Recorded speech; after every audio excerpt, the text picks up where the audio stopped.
우당 이회영 선생의 손자 이종찬입니다. 여러분이 여기 오신 것을 환영합니다.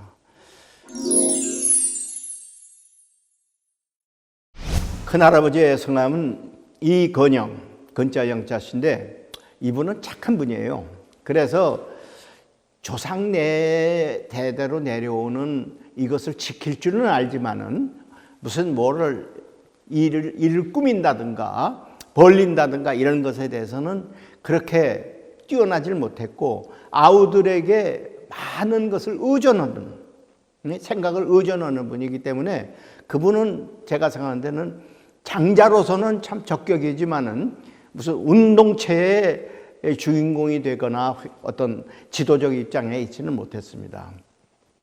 둘째 분은 석자영자 이석영입니다. 이분은 아주 가오실 대감 때 큰 댁에 양자를 가셔서 그 집의 재산을 다 말하자면 상속을 받았는데 저는 그분에 대해서 제일 존경스러운 건 뭐냐면 익명성입니다.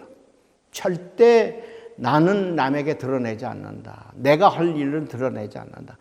그래서 그 양반은 재산을 가지고 가서도 드러내질 않았기 때문에 뭣도 맞지를 않았습니다. 무슨 신흥무관학교의 교장이라든가 무슨 경학사의 회장이라든가 무슨 이런 뭐 조직의 장을 안 맡았어요. 어떤 면에서 그렇지 않았기 때문에 그 재산을 유지할 수 있었어요. 그렇게 해서도 나중에 마적대에게 한번 붙잡혀가서 참 거래를 해서 살아남았는데 그런 정도로 자기의 익명성이 있는 분이에요. 일을 벌릴 줄 알고 아우들을 뒷받침하는데 그 양반이 참 주역을 하신 분입니다.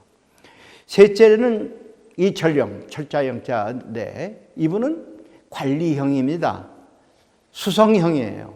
그러니까 뭘 이루어져서 이거를 맡아라 그러면 아주 관리는 잘하는데 당신이 뭘 벌려서 일을 시작하거나 이런 거는 안 합니다.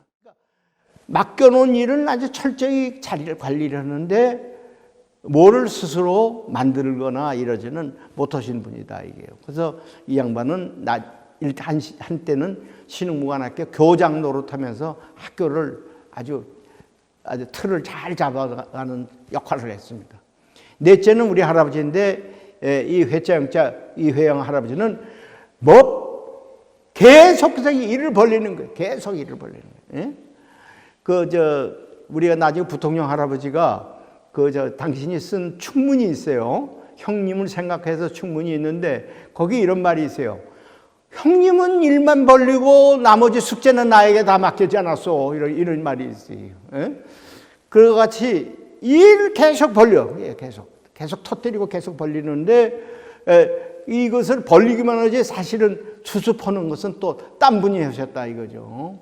그래서 아마 그런 벌리는 것 때문에 마지막에 다시 뭘 하나 만들어 보자 하고 적진에 들어갔다가 붙잡힌 것으로 제가 생각합니다. 그러니까 좀 일을 막 그냥 벌리는 스타일.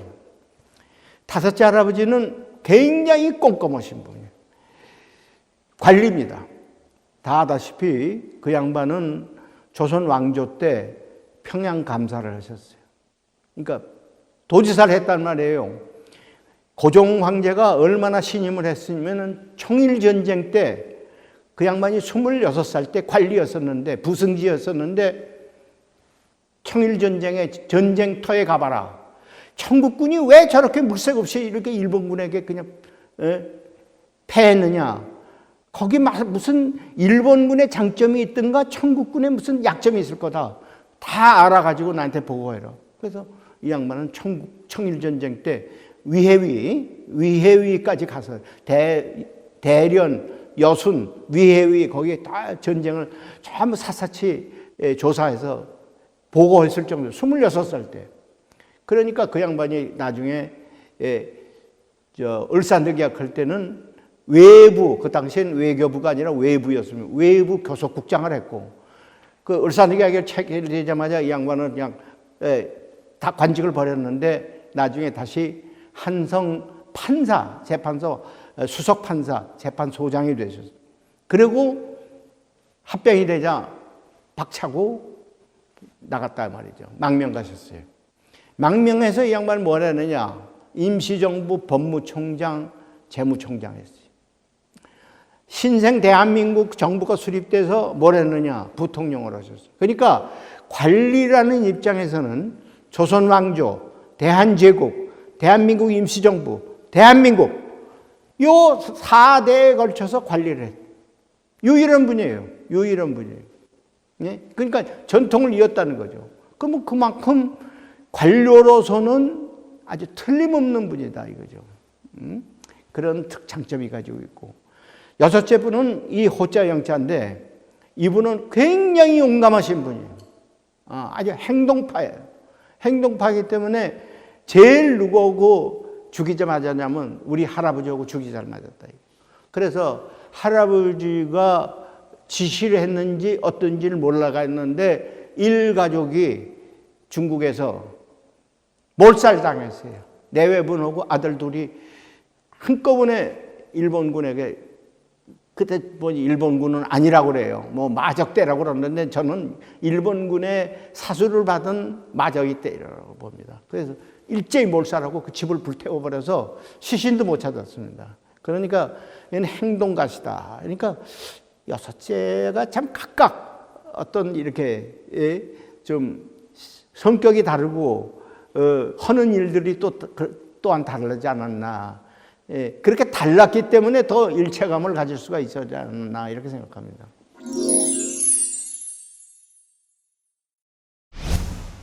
이건영, 이석영, 이철영, 이회영, 이시영, 이호영, 그리고 저를 키워주신 저희 할머니 이은숙 선생님, 여러분들입니다. 지금의 그 명동 성당에서부터 YWCA 은행연 앞에 있는 건물 있는데, 그곳 저동에서 사셨고요. 할아버님은 이유승 2조 판서를 하시고 갑오경장 때 좌참찬을 하셨던 그런 문관 대감이십니다. 독립전쟁을 위해서 만주로 결행하기로 한 그 육형제 결의라고 하는 그림이 유명하지 않습니까? 그 그림의 장소는 쌍회정이라고 기억됩니다. 쌍회정은 원래 이양복 선생이 살던 곳입니다. 귤산 이의원 선생님이 그것을 다시 복원하셔서 우리가 집안으로 보존하고 있던 땅이었는데요. 그곳은 회현동, 저곳에 상동교회가 보이는 남산 자락에 있는 곳이었고요. 이양복 선생이 300년 전에 선조대왕을 2번이나 압록강 걷는 것을 만류했던 그 애국의 정신을 집안이 그대로 이어받고 있는 정신이 서린 곳이라고 생각이 됩니다. 그곳에서 을사늑약이 이루어진 그 시기에 그 집안의 여섯 형제들은 모여서 무엇을 얘기했겠습니까? 바로 애국이고 일제 가장 앞장서서 나가는 뜻의 결이었다고 생각합니다. 겨울에 일제의 눈을 피해서 출발하죠. 압록강에 모였을 때는 다는 모이지 못하고 며칠 내에 이렇게 모였다고 합니다. 그곳에 이제 추가가였는데, 추씨들이 사는 곳이었는데, 아무리 원세계가 큰 권력으로 그곳에 땅을 마련하는데 도움을 줬다 하더라도 그 토착 중국인들의 저항이 만만치 않았던 것 같아요. 그래서 그분들과 이제 서로 하나가 되는 기간이 많이 걸렸던 것 같고요.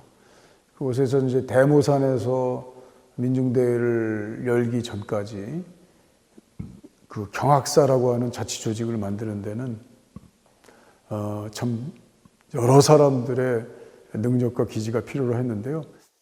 여섯 형제 중에서는 바로 이철영 선생님이 경학사의 사장도 하시고 나중에 신흥봉안학교 이제 교장도 하시는 그 능력과 기질을 아주 10분 발휘하셨다고 그래요. 그래서 그곳에 이제 일정한 그 자위 조직도 만들고 또 신흥강습소라고 하는 학교도 만들고 어느 정도 서로의 그 자치 규칙할 때인 경찰 안전 조직도 만들고 이런 그런 일들을 그곳에서 이제 아주 희망차게 만들어졌던 기간이 있었던 것 같아요. 우리 김산 선생의 아리랑을 보면 본인이 입교할 때 거부당한 것, 그래서 결국 소년병으로 소년 학생으로 들어가게 된 경위라든지 그곳에서의 혹독한 훈련과 병영, 무상교육 여러 그 성격들이 많이 나옵니다. 그리고 또 석주 이상용 선생이 거기서 교관을 하시면서 또 유학도 가르치고 수학, 또 중국어, 4달 화란어까지 가르쳤다고 그러죠. 그리고 지리, 역사도 가르쳤던 그 교과 과정이 점차 이렇게 완성이 되는 모습들을 알 수 있겠습니다. 신흥무한학교 교관들과 3,500명이 넘는 졸업생들은 1920년 봉오동 전투 4월 그리고 청산리 전투 10월 그 6개월 동안 있었던 전쟁과 작은 전투 중에 가장 대승을 거뒀던 그 2개의 전투에서 가장 주역으로 일본군과 전투를 벌여서 협곡에 몰아넣어서 괴멸시킨 가장 큰 주역 중의 주역이었다고 이렇게 전해집니다.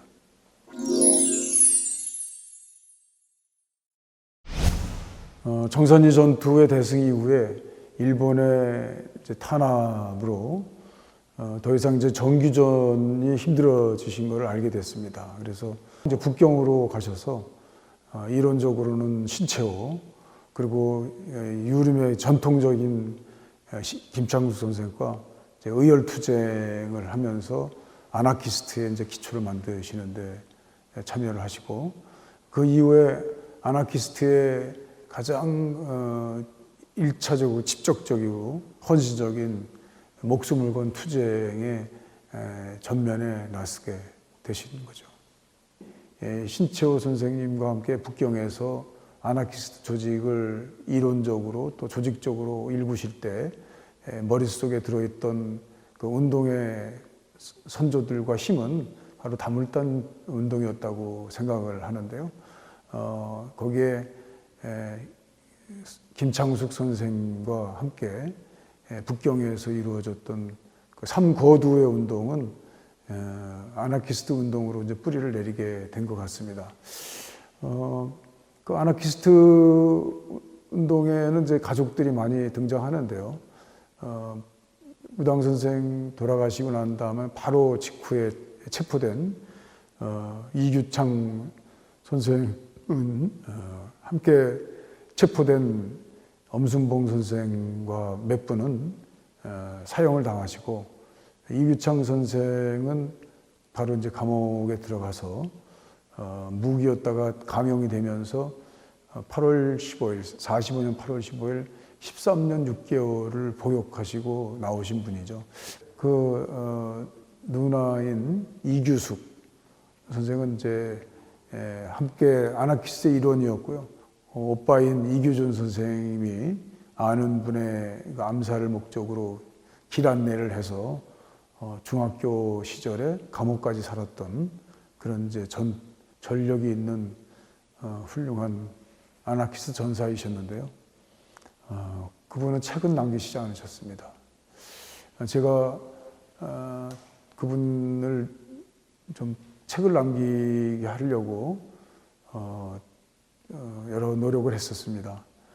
본인이 쓰시지 않는 것은 물론이거니와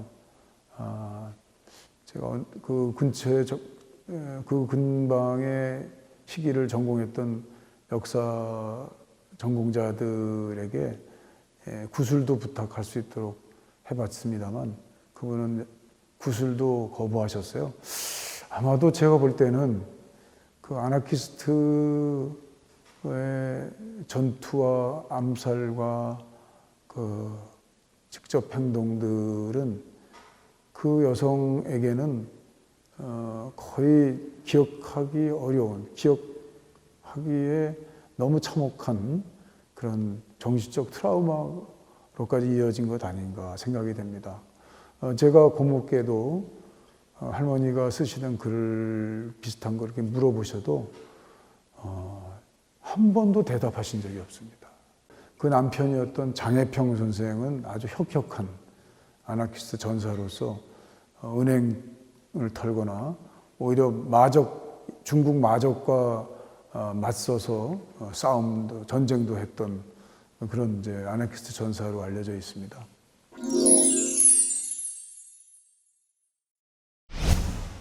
우당 선생은 상해에서 다롄행을 결행하셨습니다. 다롄행에서 바로 입항하자마자 일본 경찰에 체포됐던 그때 어느 괴노인의 죽음이라서 보도가 됐는데요. 그때 당시에 지금의 장춘, 당시 신경이라고 하는 중국 도시에서 주경 야전, 낮에는 일하고 밤에 아나키스트 운동을 하고 계시던 고모부 내외가 살고 있었는데 고모가 제일 먼저 달려갔습니다. 그래서 그곳에서 강압에 의해서 그 죽음의 흔적과 증거를 없애기 위해서 바로 화장을 하게 됐고요. 지금 현재로는 애국지사 묘역에는 이제 허묘로 할아버지 흔적이 없는 허묘로 되어 있습니다.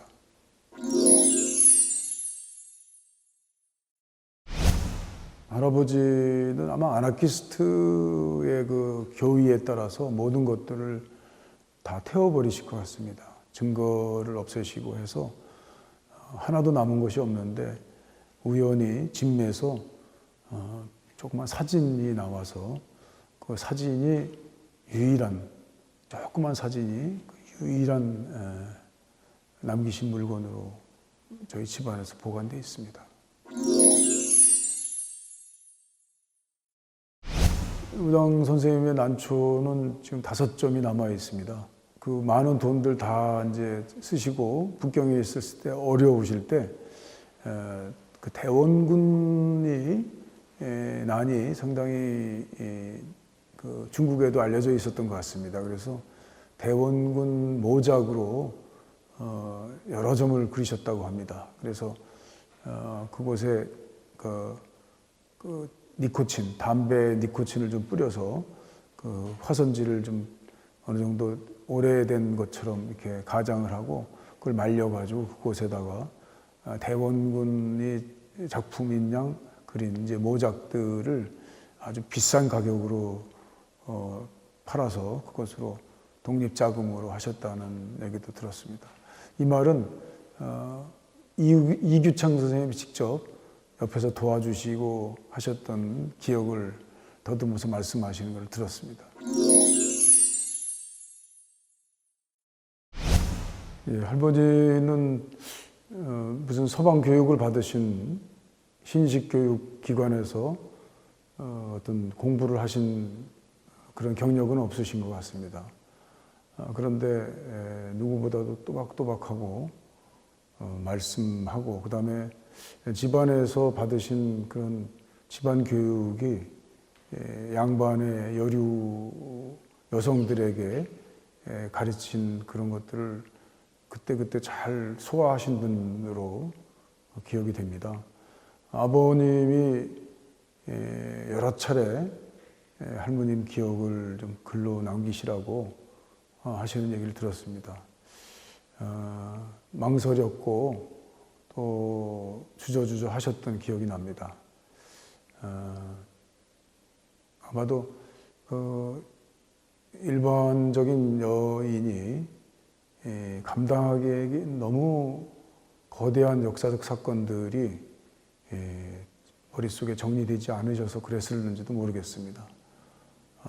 그러나 그분이 그 그 아나키스트의 비조였던 우당 선생의 부인으로 같은 공동의 항일 운동을 하셨던 분으로 아나키스트의 지혜를 다 가지고 계셨던 분 같아요.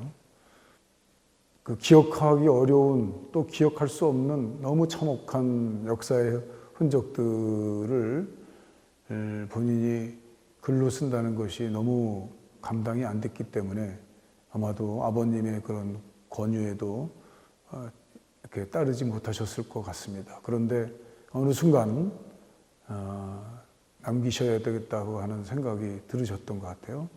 그래서 그때부터 아버님이 만들어주신 화선지로 양쪽으로 이렇게 접은 책입니다. 아버님이 직접 만드신 그 화선지 책입니다. 좀 큰 책인데 보통 그러니까 우리의 4,600파인이 뭐 이런 그 정규의 크기가 아닌 그런 화선지로 만든 아버님이 직접 만드신 이제 화선지 책에다가 그야말로 오탈자 없이 그냥 그곳에서 연습 없이 그냥 일필휘지로 써 내려가셨습니다. 다만 이제 제가 옆에서 칭얼대고 재워달라고 그러고 그러면 이제 시간을 또 뺏기실 수밖에 없었죠. 그러나 붓을 들고 쓰기 시작하면 그 교정 없이 수정 없이 그대로 써 내려간 것으로 저는 기억을 해요. 그때 당시에 가만히 있어보자 그러면서 이렇게 손으로 날짜 횟수를 이렇게 하셨던 기억이 나요.